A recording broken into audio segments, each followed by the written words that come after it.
मैंने आपसे पूछा है, इस वक्त यहाँ पे आप क्या कर रहे हो और क्यों डरा रहे हो मेरी बीवी को?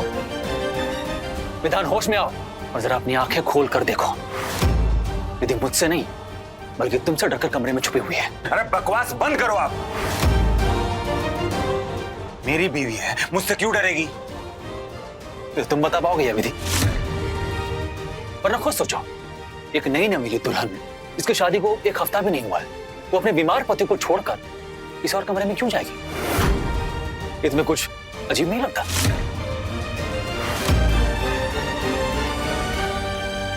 अजीब ना, मुझे इस वक्त यहाँ पे आपका खड़ा होना लग रहा है।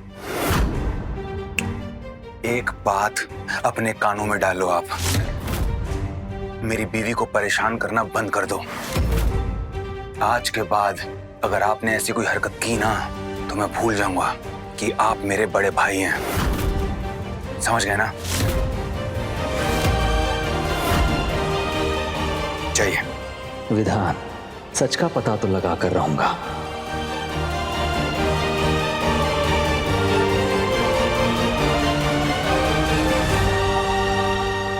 विधि, अविनाश चले गए हैं। तुम दरवाजा खोल सकती हो। कुछ भी हो जाए, हम दरवाजा नहीं खोलेंगे। विधि,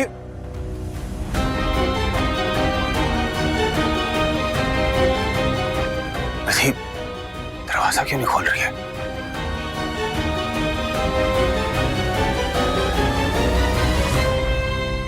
अरे सरोज, तुम पागल हो गई हो क्या? विधान को मारना चाहती थी। आज तुम्हारी वजह से माँ को यह पता चल गया कि तुम ना विधान की शुभ चिंतक नहीं हो बल्कि सबसे बड़ी दुश्मन हो। अरे शुक्र करो कि मैं समय पर आ गया, वरना ये राठौड़ परिवार तुम्हारे सर पर तलवार लेके खड़ा होता। तो क्या करूं मैं? इंतजार करते करते आधी उम्र बीत गई पर अभी तक हमें हमारी मंजिल नहीं मिली है। शंभू विधान मेरी नजरों के सामने एकदम निढाल पड़ा था, मुझसे रहा नहीं गया। ये बुढ़िया 2 मिनट बाद आती ना तो आज विधान नाम की कहानी खत्म हो जाती। सरोज, संभालो खुद को, शांत हो जाओ प्लीज। अरे तुम अच्छी तरह से जानती हो कि हम विधान को अपने रास्ते से नहीं हटा सकते। अरे महेश ने अपनी वसीयत में साफ साफ लिखा है कि अगर विधान को कुछ भी हो गया ना तो उसके नाम की सारी जायदाद ट्रस्ट में चली जाएगी और फिर हमारे हाथ कुछ भी नहीं आएगा। ये बात तुम कैसे भूल सकती हो? वो क्या करूं मैं गुस्से में?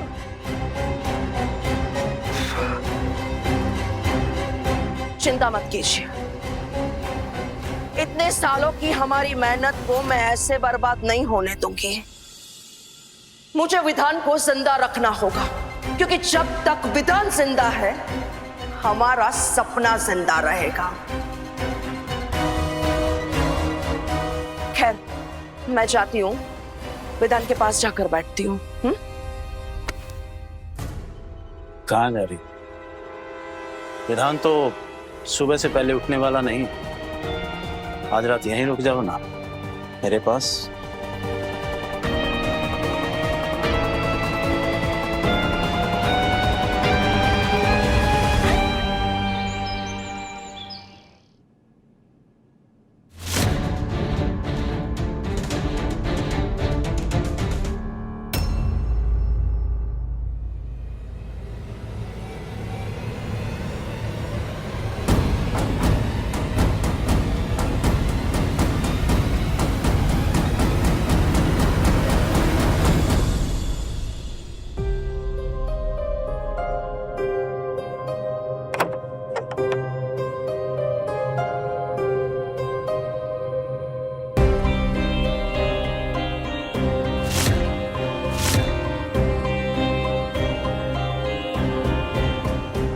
जी, यहाँ?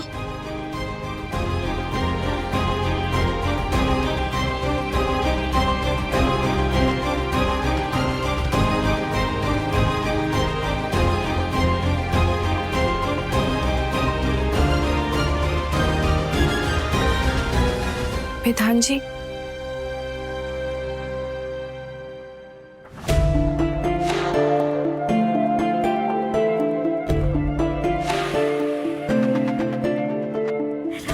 विधान जी,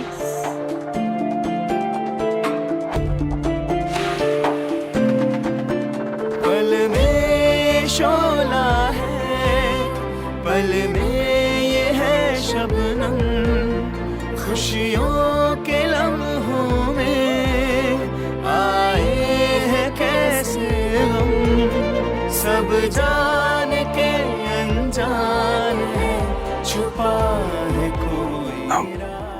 विधि, तुम ठीक तो हो ना?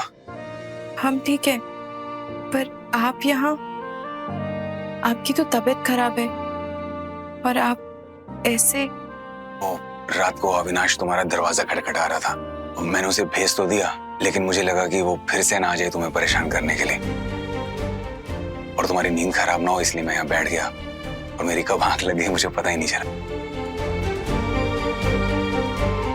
मतलब पूरी रात ये सिर्फ हमारे लिए परेशान यहाँ बैठे रहे।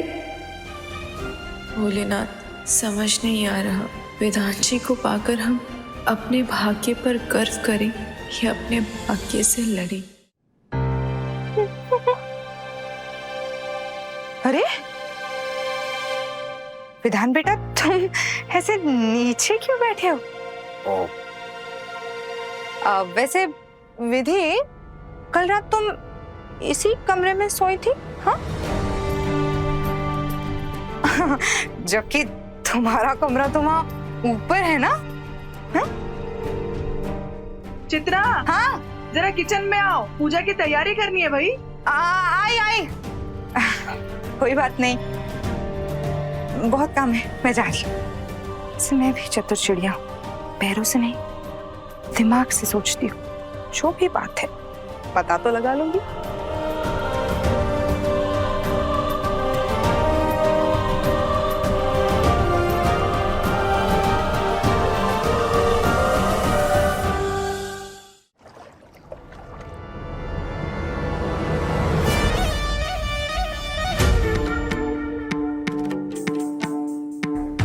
ये विधान कहाँ चला गया?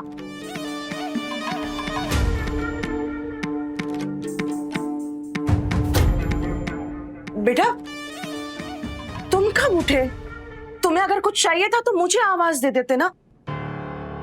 तुम्हें पता है ना तुम्हारी तबीयत ठीक नहीं है, तो फिर तुम बाहर क्यों गए थे? हाँ मैं ठीक हूँ, आप फिक्र मत कीजिए। एक माँ अपने बच्चे की फिक्र करना कैसे छोड़ सकती है? जान बसती है मेरी तुम में।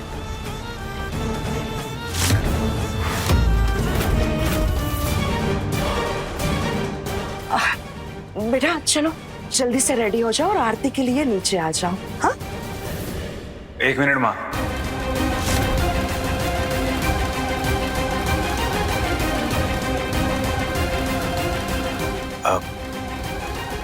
ओ, मुझे आपसे कुछ पूछना है। क्या हुआ?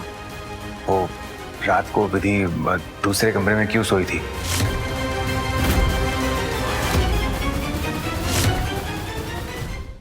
सनम मेरे हमरा रात 10 बजे तन्वर टीवी पर।